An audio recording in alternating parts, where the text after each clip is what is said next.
But on with culture wars. Well, look, it's so bizarre. All this misinformation around about Israel, the government says nothing, okay? Meanwhile, it's pushing a misinformation bill so tough on the rest of us that lawyers are warning that people accused of misinformation by the government's watchdog under this bill will have fewer protections against self-incrimination than even suspected murderers. Apparently, they can't say, according to one lawyer at least, they can't say like an accused murderer, look, I have the right to silence. The government's media regulators will have the power to compel anyone who thinks helps spread alleged misinformation, on the pandemic or whatever, to testify at a time and place it decides or face fines of more than $9,000 a day. Joining me is Rowan Dean, editor of The Spectator Australia and host of Outsiders on Sky News on Sundays at 9 a.m. Great show. Rowan Dean, thank you for your time. What is this government up to? Well, it's really scary, Andrew, and you're right to mention the misinformation going around about Israel and Palestine and so on, because we saw during The Voice the fact that the ACT, the Canberra government, the bureaucrats, are basically completely out of touch with mainstream Australia, and in fact they think the complete opposite of what mainstream Australia says.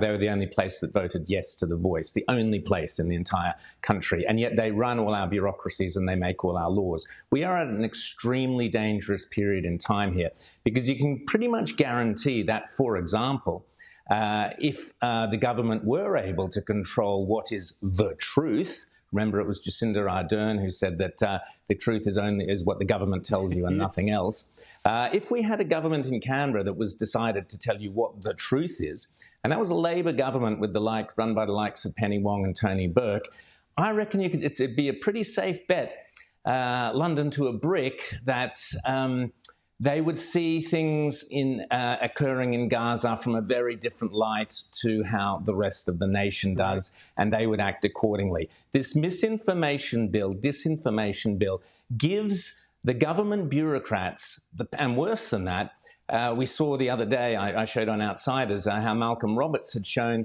during COVID, it wasn't just the bureaucrats. The bureaucrats employed spotty art directors and copywriters at M&C Saatchi, an ad agency, to decide what was the truth. I mean, I've worked in advertising. You don't ask ad people what the truth is, trust me. But there what they were. They were giving $1 million a year to a group of advertising people to tell big tech what was or wasn't the government's line on the truth.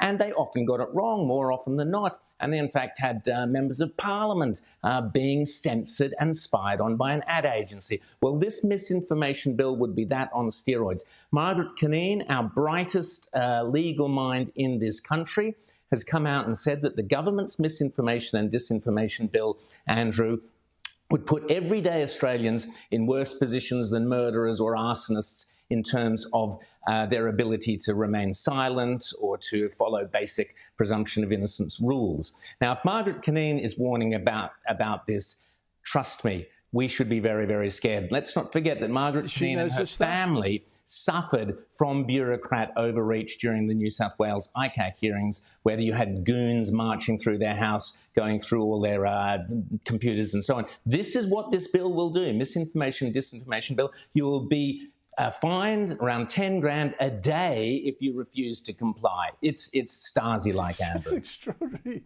It's so impertinent, really. But listen, we talked last week, and this touches on it, the voice thing you mentioned before.